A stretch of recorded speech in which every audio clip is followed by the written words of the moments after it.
Watu ni washukuru watu wa kaunti ya Marsabit wale ambao walinishika mkono na walipatia kura, na nilikuwa kura nyingi sana na wengi wamesimama na mimi wakati huo, na ninawashukuru sana sana kwa hiyo upendo na hiyo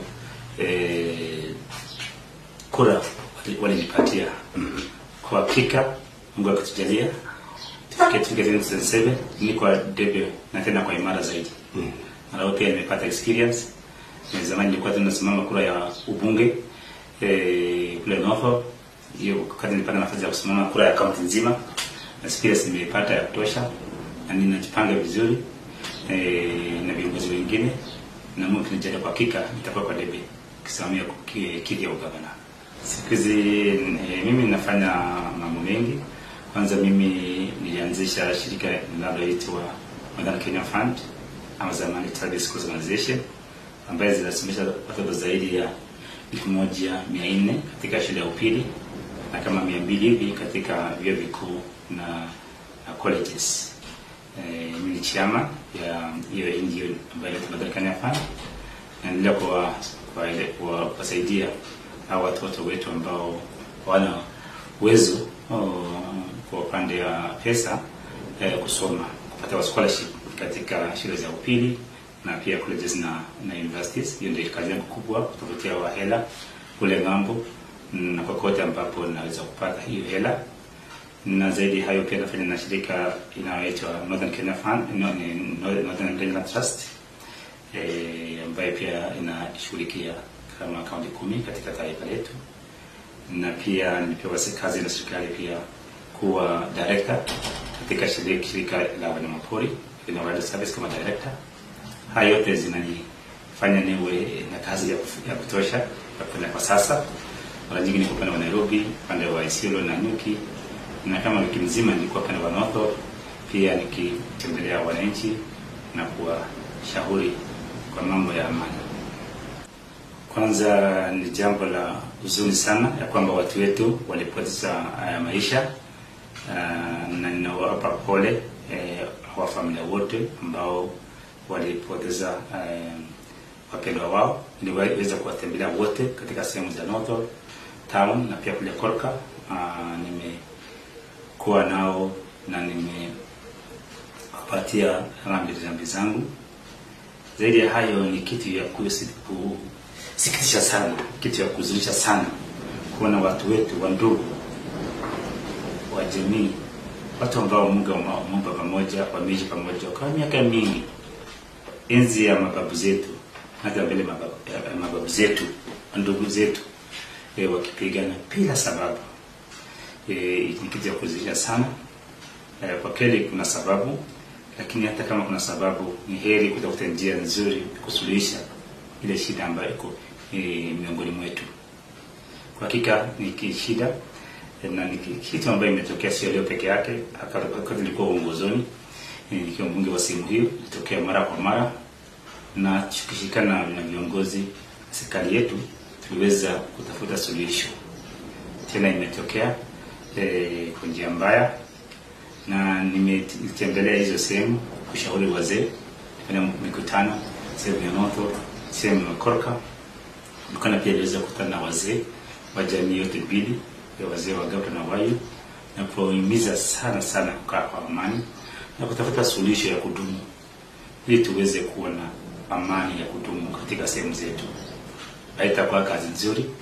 Washikadau wote lazima washikane mkono, tuweze kuwa na baraza na mikutano sio moja ya kutosha, ili tuweze kujua kwa undani yale mambo ambayo yameleta haya matatizo. Sasa imetokea kwa miaka karibu, wanasema karibu 20, lakini mimi mwenyewe najua zimetokea wakati wa uongozi wangu. Kwa hivyo ni muhimu sana tushirikiane mkono, tukae pamoja na tutafute kwa undani tujue haya mambo kinagaubaga, ili tuweze kuleta suluhisho ya kudumu. Hili ombi langu kwa wazee wa jamii wa Gabra, wa jamii wazee wa Wayu na washikadau serikali yetu na hata mashirika ya serikali, kuungana mikono tutafute suluhisho ya amani na kudumu. Hii ni mambo mazito. Mimi nahofia ikiendelea hivi miaka zijazo.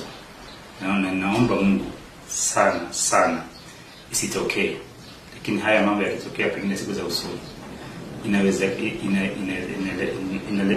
kuleta madhara mabaya sana, iwe hata tutaweza kuicontrol in future. Vile watu wamehuzunika, watoto wamehuzunika, wamama wamehuzunika, wazee wamehuzunika kwa kila upande, na haya mambo ndio ataleta maafa mengi duniani na sehemu zingine katika hii dunia. Kwa hivyo ombi langu kubwa ni sisi kutafuta suluhisho ya kudumu kwa haraka. Yale tatizo tunajua ni moja, yale tunajua kwamba watu wanauawa. Watu wakiuawa, Wagabra pia wanasema ni watu wa jamii ya Wai ndio wameua watoto wetu ama watu wetu.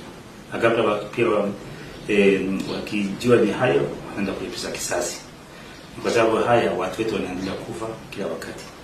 Kwanza ni mbaya sana kusema jamii ndio imefanya maovu. Maovu yanafanya na watu wahalifu. Na kuna jamii ambayo ni waovu. Huwezi sema wazee watu wa jamii ya Wagabra ni waovu ama jamii ya Wai ndugu zetu ni waovu. Hiyo ni kukosea sana. Lakini katika kila jamii kuna watu waovu. Na hao watu waovu lazima tuwatafute, tuwaite waovu, tuwashike, tupeleke mahali ambapo serikali imewatendea kando, inaitwa jela. Hiyo ndio mahali ambapo wanastahili kuishi. Wanastahili kuishi miongoni mwetu.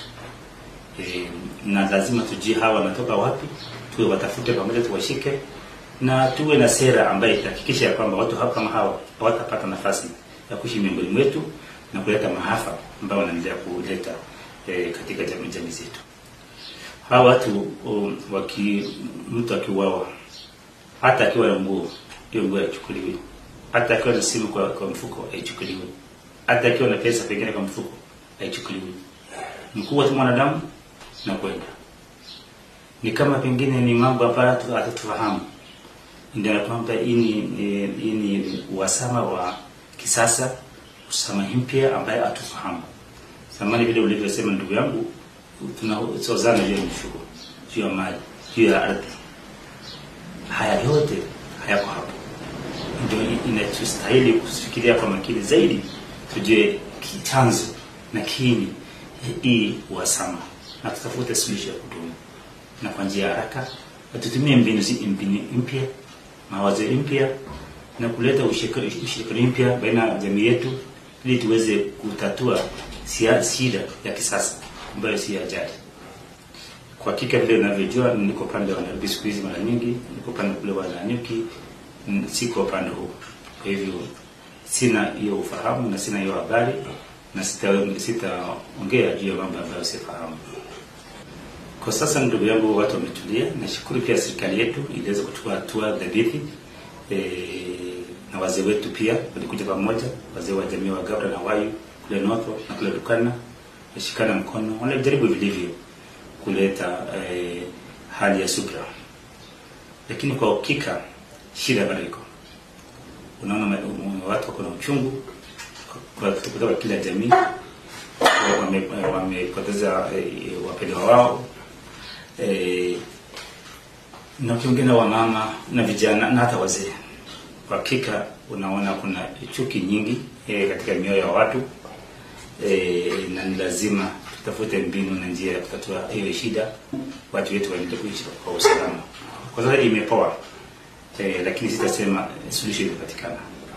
Bado tuna kazi kubwa sana kufanya kama viongozi ya sehemu hiyo. Wito wangu kubwa sana ni kuwaomba sana, na ni vile niwaomba katika zile mikutano zilizofanya kule Motor Korka, na wale wazee nikutana nao kule Dukana na pia Balesa, ni kuwasihi sana watu wetu waishi kwa amani, wawe na subira, ili tutafute suluhisho ya hii shida. Pia naomba serikali yetu kuu ili haki ipatikane. Kila mhalifu ashikwe. Mhalifu ana kabila, mhalifu ni mhalifu. Kwa kila jamii yule ambaye amehusika na haya mambo anastahili kwa jela, anastahili kwa miongoni ya wananchi. Na zaidi ya hayo ni viongozi wetu mashirika ya serikali, serikali yetu kuu kushikana mikono na kufanya mikutano, na sio moja sio mbili, ya kutosha mpaka tuwe na usalama, tuwe na amani ya ukweli ya kudumu, na tuwe na sera ya kuhakikisha kwamba mambo kama haya hayatatikana tena. Hayo itafanya tena wananchi wenyewe, lakini si tuwawezeshe kufanya mkutano, tuwawezeshe hao kuongea ili waweze kutafuta suluhisho kwa ile shida ambazo zinawakumba.